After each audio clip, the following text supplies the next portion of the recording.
이해찬 당대표의 대상으로 더불어민주당의 12차 확대 간부회의를 시작하겠습니다. 제12차 확대 간부회의를 시작하겠습니다. 이해찬 당대표의 발언이 있겠습니다.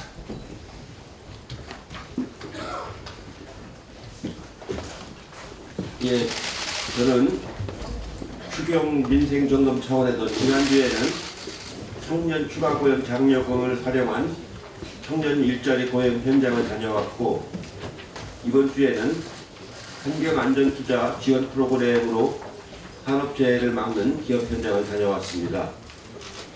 예, 두 군데 다 추경이 아주 절실하게 필요한 그런 사업장들이었습니다. 청년 추가 고용 장려금은 중소기업, 중견기업들에게는 아주 소중한 그런 정부 지원 프로그램이었다는 걸 확인할 수가 있었고, 환경안전 투자 지원 프로그램에도 아주 절실하게 필요한 그런 정책이었습니다. 현장의 목소리는 추경안을 빨리 통과시켜서 재난 대응과 민생 안정, 경기 활성화에 큰 힘이 되도록 도와달라는 뜻이었습니다. 대통령께서도 어제 추경안 신속 통과로 경제에 활력을 불어넣는 게 급선무라고 강조를 하셨습니다. 한국당의 장애투쟁과 국회 거부로 추경안은 35일째 국회에서 잠을 자고 있습니다.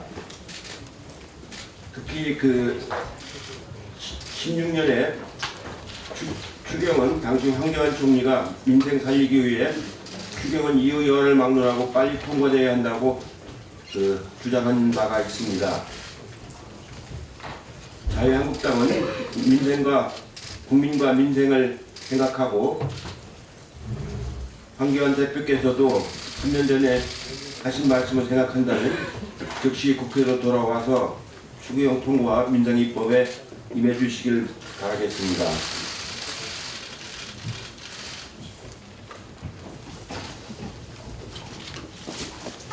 다시 말씀드립니다만 어제 한국외식업 중앙회 간담회에서도 여러 가지 외식업에 종사하시는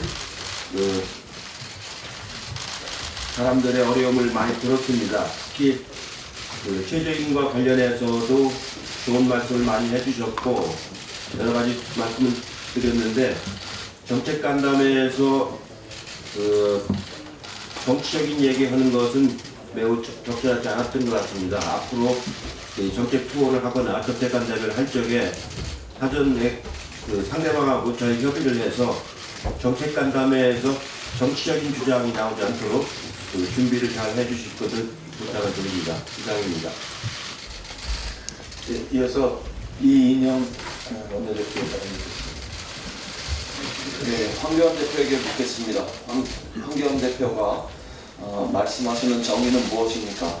민생입니까? 아니면 대권 노름입니까? 국회 정상화입니까? 아니면 국회 파탄과 의회주의 붕괴입니까? 다시 한번 분명하고 또렷하게 대답해 주실 것을 촉구합니다. 국회 복귀하시겠습니까? 아니면 장애투쟁 시즌2로 가시겠습니까? 거듭 말씀드리지만 국회 정상화 없이 민생 정상화는 없습니다. 정책 경쟁을 거리에서 하시겠습니까? 아니면 국회에서 하시겠습니까? 국회는 파탄내고 말로만 민생을 거듭 얘기하면, 또 입법과 예산을 거론하면 그것은 전형적인 위선의 정치입니다. 자유한국당의 선거법을 수용하고 패스트트랙을 철회하고 사과하라는 요구는 가능하지도 않고 진실하지도 않습니다. 국회 정상화의 과도한 전제 조건을 철회하시기를 강력히 촉구합니다. 자유한국당에게 한마디 하겠습니다. 서훈 양정철 원장의 사적 만남을 빌미로 황교안 대표의 군대 실현, 그리고 강효상 의원의 국가기밀 유출 사건을 물타기 하지 마시기 바랍니다. 기자가 있는 자리에서 선거 문제를 논의한다는 것은 상상할 수 없는 일입니다. 이 자리에 계시는 같은 언론인들께서도 한번 생각해 보시기 바랍니다. 과연 기자가 있는 곳에서 선거와 관련한 이야기를 할 수 있단 말입니까? 불타게 하지 말 것을 촉구합니다.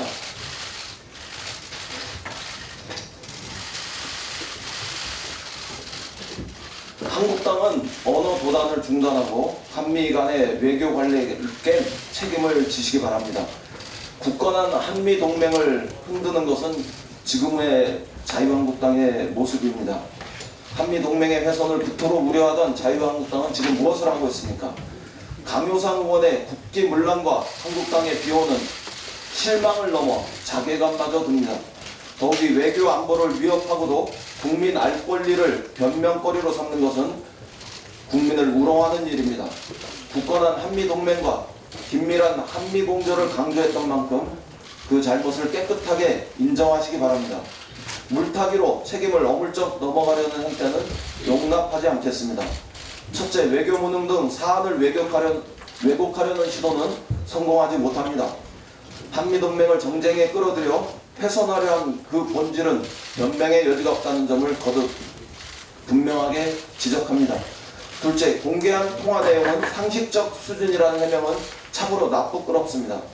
국가기밀을 유출한 국기문란 행위에 대한 책임을 회피할 수 없다는 점을 분명히 말씀드립니다. 셋째, 야당 의원 탄압, 억울한 희생자를 만드는 적폐는 말도 안 되는 주장이라는 점을 거듭 말씀드립니다. 자유한국당 국회의원은 불법을 저질러도 처벌될 수 없는 그런 존재는 아닙니다. 황당무계한 논리로 국기문란 행위를 호도하려는 행위는 즉각 중단해 주시기 바랍니다. 민주당은 법대로 원칙대로 이 사안을 엄정하게 대응하고 처리하겠습니다. 강효상 의원을 검찰 고발한 데 이어서 국회윤리위에 제소하겠습니다. 국회의원도 죄를 지으면 반드시 그 죄의 대가를 치른다, 이런 점을 확인하겠습니다. 자유한국당도 제19 감싸기로 국민을 또 한 번 실망시키지 말고 강효상 의원에 대한 출당, 제명 등 엄중한 조치를 취해줄 것을 강력히 촉구합니다. 그것이 자유한국당이 한미동맹에 더 이상 누를 끼치지 않는 일이라는 점을 거듭 말씀드립니다. 이상입니다. 예, 다음은 박주민 최고위원의 발언이 있겠습니다. 예, 여기 당사자가 계시네요. 우리 양정철 이병구 원장님하고 서울국정원장님의 만남을 두고 논란이 많습니다. 특히 자유한국당에서는 서울국정원장을 국정원법을 위반해서 국내 정치에 개입했다는 이유로 고발하기까지 했습니다. 저는 여기서 꼭 드리고 싶은 말씀이 하나 있습니다. 정말 그렇게 국정원이 국내 정치에 개입해서는 안 된다 라는 것에 공감하신다면 국정원법을 개정해서 국정원이 국내 정치에 개입하지 못하도록 우리 당과 함께 같이 대못을 박아버렸으면 좋겠습니다. 우리 정부와 당은 이미 국정원의 국내 정치 개입을 차단하는 것에 대해서 계속해서 주장해 왔습니다. 특히 문재인 대통령님은 2019년 2월 15일 날 국가 권력기관 개혁 관련된 회의에서 마치 물을 가르고 간 것처럼 분명히 가르고 나갔는데도 법 제도까지 개혁하지 않으면 지나고 나면 도로 언제 또 그랬냐는 듯이 도로 물이 합쳐져 버리는, 또는 당겨진 고무줄이 도로 되돌아가 버리는 그런 게 될지 모른다는 것이 그렇게 참으로 두렵습니다 라고 하면서 법안들이 통과돼서 권력기관 개혁이 확실하게 매듭지어질 수 있도록 힘을 모아달라고 호소한 바가 있습니다. 이미 20대 국회에는 14개의 국정원 법 개정안이 발의되어 있습니다. 그 중에 진선미 의원 대표 발의안, 천정배 의원 대표 발의안, 박홍근 의원 대표 발의안, 김병기 의원 대표 발의안, 노회찬 의원 대표 발의안 뿐만 아니라 이완영 의원과 이은재 의원이 각기 대표 발의한 국정원 법 개정안에도 국정원이 국내 정치에 개입할 수 없도록 하는 내용이 담겨 있습니다. 이미 여야 불문하고 국정원이 국내 정치에 개입해서는 안 된다는 데에 대해서 크게 공감을 하고 있기 때문에 이 부분을 확실하게 개혁 입법을 해서 국정원이 다시는 국내 정치에 개입하지 못하도록 아까 말씀드렸던 대로 대못을 박을 필요가 있습니다. 자유한국당은 밖에서 떠들지 말고 국회에 속히 복귀해서 국정원법 개정안 통과 등을 위해서 같이 노력해 주셨으면 좋겠습니다. 어제 식품의약품안전처가 인보사 K주 품목 허가를 취소했습니다. 이에 인보사를 투여했던 환자들 중에 244명이 주사제 가격과 위자료 등으로 총 25억 원을 청구하는 소송을 서울중앙지방법원에 제출했습니다. 저는 약 2주 전에 이 소송인단을 대리하는 엄태석 변호사와 함께 집단소송 관련된 토론회를 개최한 바가 있습니다. 아마 손해배상 소송에 참여하는 환자는 더 늘어날 것으로 보여집니다. 국내에서 인보사를 투여한 환자는 모두 3,707명에 달하기 때문입니다. 그러나 이 소송에 참여했거나 앞으로 참여할 사람들의 앞날은 순탄치 않은 것 같습니다. 입증 책임을 다하기 위해서 굉장히 지난한 시간을 장기간 보내야 될 것이기 때문입니다. 그리고 더 나아가서 아예 이러한 소송에 참여하지 못하는 사람들의 경우에는 아예 손해배상을 받지 못할 수도 있습니다. 이런 문제를 해결하기 위해서 집단소송제 도입 및 확대가 반드시 필요합니다. 그리고 일정 정도의 입증 책임 전환도 제도가 될 필요가 있습니다. 이런 것들이 있어야만 소비자들의 피해가 구제될 수 있을 뿐만 아니라 기업들이 소비자들의 생명과 안전을 무시한 채 이익만을 추구하는 관행을 차단할 수 있을 것입니다. 이 역시 국회에서 속히 논의되고 통과되어야 할 필요가 있는 것입니다. 관련돼서도 자유한국당의 국회 복귀 및 조속한 논의를 다시 한번 촉구하는 바입니다. 이상입니다.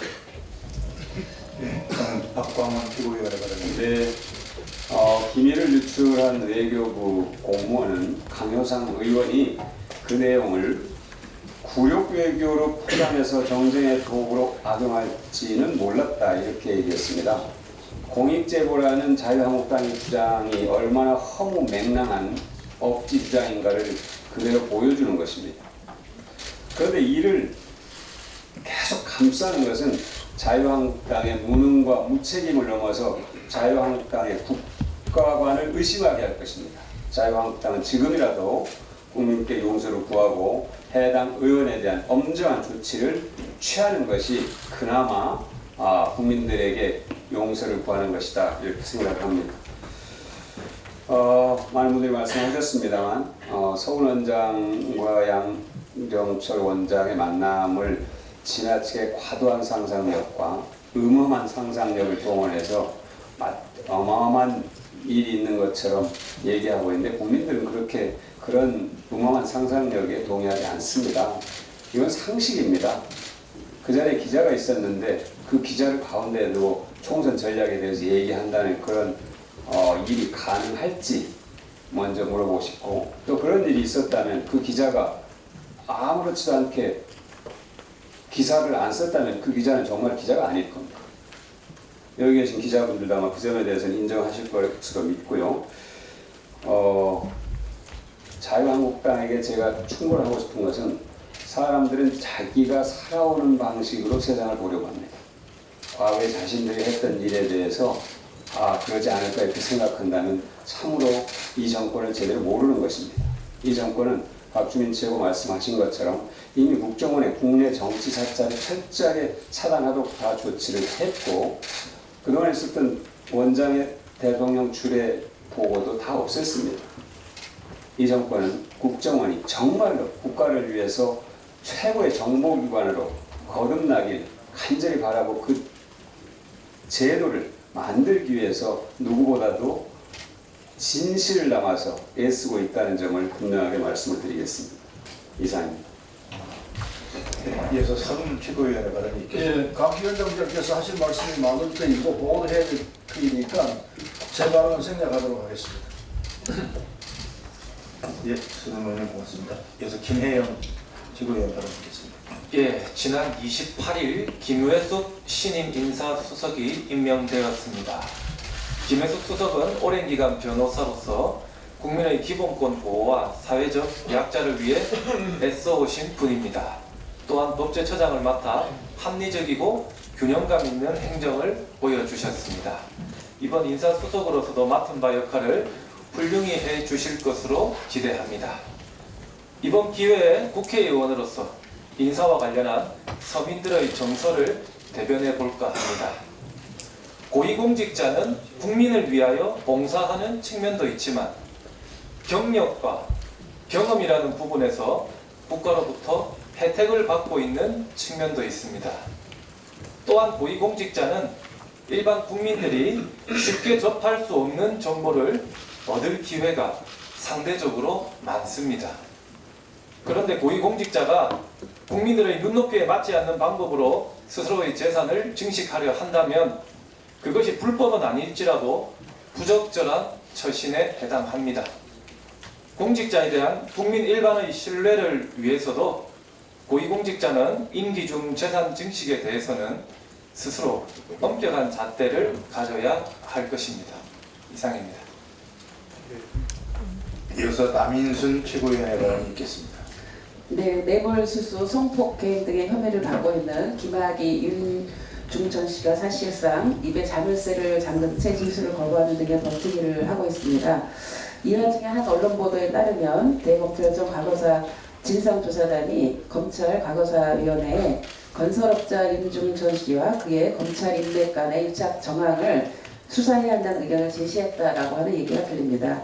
만약 이 일이 사실이라고 한다면 관행이라는 이름하에 불법적인 거래와 검은 유착이 우리 사회에 얼마나 깊게 광범위하게 따리를 틀고 있었는지 확인하게 되는 것이라고 생각합니다. 이 일에 대한 명확한 진상 규명이 이루어져야 한다고 생각을 합니다. 다시는 이런 여성에 대한 폭력을 자행했던 것들이 은폐되고 축소되는 이런 부분이 이번 사건의 명확한 진상을 통해서 확실하게 규명된다고 생각합니다. 이상입니다. 네, 다음은 이수진 최고위원의 발언이 있겠습니다. 구의역 스크린도 사고 3주기입니다. 19 청년 김군이 안전한 환경에서 평안하길 기대합니다. 기원드립니다. 내일이면 봉준호 감독의 영화 기생충이 개봉합니다. 표준 근로기준법을 준수한 이 영화의 모범 사례를 통해 영화 드라마 스태프들의 하루 평균 21시간 노동, 시급 3,800원 정도의 열악한 처우, 근로기준법 미준수 상황, 보조 출연 노동자들의 인권 침해 사례 등 변화를 위해 어떤 성찰을 우리 사회가 해야 할지 좋은 사례로 번지길 기대합니다. 인보사는 지난 17년간 각종 임상 시험을 허가받고 정부 재정 지원으로 연구되고 또 환자들의 불안과 피해가 확대되고 있습니다. 인보사 사태에 인한 전체적인 감사와 식약처에 대한 인보사 허가 심의 과정의 특혜 의혹도 낱낱이 발표할 것입니다. 또한 국민건강권을 지키기 위해 심평원의 약제심사평가위원회에도 건강보험 가입자들의 위원 참여를 보장해야 할 것입니다. 이상입니다. 네, 다음은 이형석 최고위원의 발언 하겠습니다. 5.18 39주기 5.18 주간이 마무리됐습니다. 자유한국당 황교안 대표가 장외투쟁을 마무리하고 기자회견을 했는데요. 저는 그 내용에 5.18 망언과 관련된 내용이 포함될 것으로 기대했습니다만 전혀 이런 방구가 없었습니다. 황교안 대표는 5.18 기념식에 참석하기 전에 5.18 망언자에 대해서 어떻게 하겠느냐는 질문에 대해서 광주를 갔다 와서 처리하겠다 이렇게 이야기를 해놓고 장애투쟁이 끝났음에도 불구하고 이런 방구 이야기가 없습니다. 이렇게 순간순간 위기만 넘어가려는 교활한 형태를 보인다면 광주는 결코 용서하지 않을 것입니다. 황교안 대표는 자유한국당 의원들과 함께 하루속히 민생을 정말 그렇게 염려하신다면 국회에 복귀해서 5.18 망언자에 대한 징계와 그리고 또 5.18 진실규명을 하는데 적극적으로 협조할 것을 다시 한번 촉구합니다. 이상입니다. 다음은 박해철 전국 노동위원장의 발언이 있겠습니다. 예. 공기업은 그 비정규직의 정규직 전환에 솔선수범하고 양질의 일자리 창출과 고용 안정을 선도할 의무와 책임을 가지고 있습니다. 한국수자공사는 수도와 댐, 보호시설 점검 정비와 유지 보수를 전담하기 위한 자회사인 한국수자원기술공단을 86년에 설립한 후에 15년 지난 2001년도 해당 업무를 단순 업무로 기준하고 강제 청산했습니다. 청산된 노동자들이 퇴직금무와 종업원 지자회사를 설립하였고 20년 가까이 신분만 바뀐 채 동일한 업무를 수행했습니다. 업무는 동일했지만 치열한 경쟁입찰과 낙찰률 저하로 노동자들의 고용 안정은 위협받고 근로조건은 날로 악화되었습니다. 또한 공단 시절부터 지금까지 저는 한국수자공사 임원 출신들이 사장을 맡았고 경진 대다수도 수공 출신이며 사실상 수공 통제 하에 있습니다. 이런 상황에서 수자원기술 노동자들이 거리에 나와 절규하고 있습니다. 수차례에 걸친 대규모 집회를 통해 수자원공사가 정부의 공무원 정규직 전환 정책을 올바르게 이행하길 촉구하고 나섰습니다. 실제 발전 부분 연료 환경 설비 운영 용역과 도급비 산정 방식이나 세부 운영 내역이 유사하고 발전 부분 연료 환경 분야는 노사 전문가 협의체가 구성되어서 운영되고 있습니다. 하지만 수자원공사 경영진은 공기업으로서 정부 정책을 올바르게 수행할 의무와 책임을 회피하며 노동자들의 목소리를 외면하고 1단계가 아니라는 핑계만 대고 있습니다. 또한 정규직 전환 정책을 총괄하는 고용노동부와 소방부진환경부도 반감만 하고 있습니다. 한국수자공사 경영진에 촉구합니다.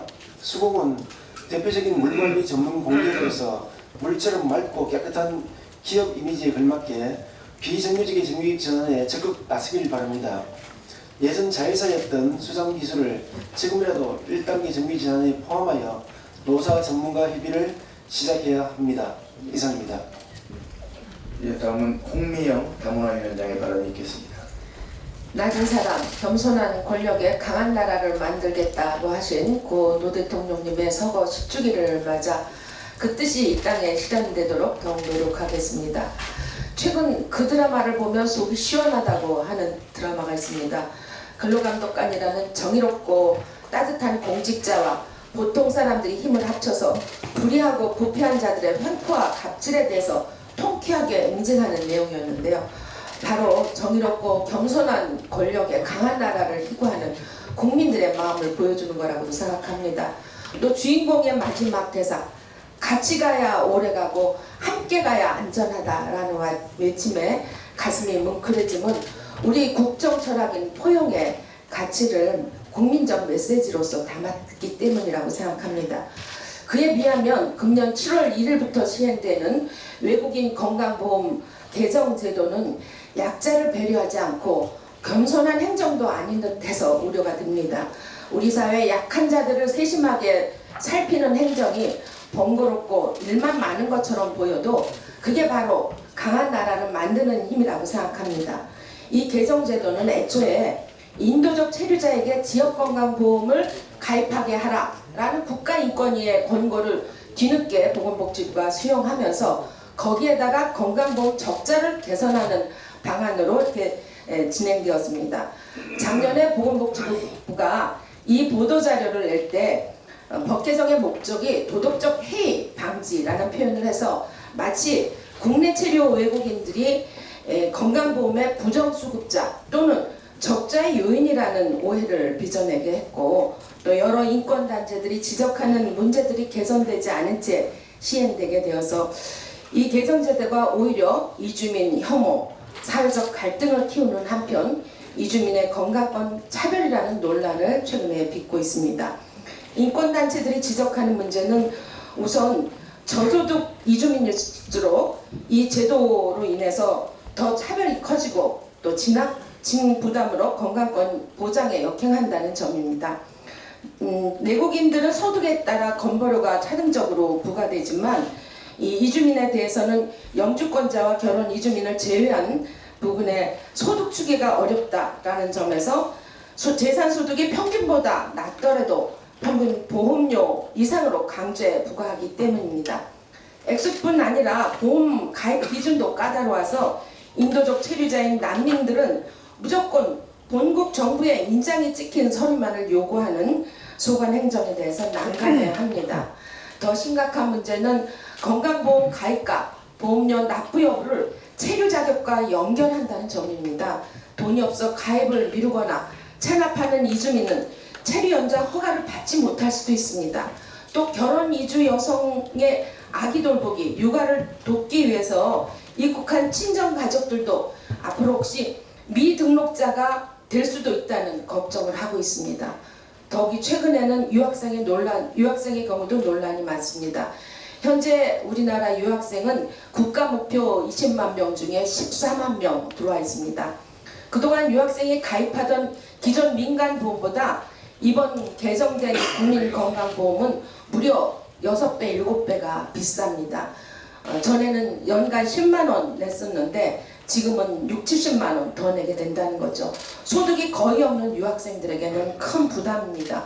그것도 시행을 2달 앞둔 5월 초에야 각 대학들에게 그 내용이 설명되어서 유학생들의 충격과 혼란이 클 수밖에 없습니다. 제가 실제 참여한 대학교 수업에서 어느 유학생은 이 개정 제도를 토론 주제로 내놓았는데 그 자리에 참석한 교수들이나 상당수 국내 학생들도 현재 개편 내용을 이해하기 어려워했습니다. 소위 신남방국인 개발도상국 정부의 지원을 받는 가난한 유학생들이 본국에서 이 보험료를 지금 반영하지 못한 상태로 산다면 그 부담은 고스란히 가난한 유학생활비에 전가될 수밖에 없습니다. 이번 건강보호법 개편 시행이 되면 유학생을 비롯해서 이주민들의 보험료가 증액되고 그래서 건강보험 적자가 조금 보충은 될 수 있겠지만 오히려 우리 사회가 경제적, 인권적 차원에서 더 차별을 야기하는 결과가 될 수도 있고 그렇다면 그것이 더 큰 해가 될 것이라고 봅니다. 보건복지부가 이번 개편제도 시행에 배제하지 않는 포용이라고 하는 국정 철학을 담은 세심한 행정할 것을 촉구합니다.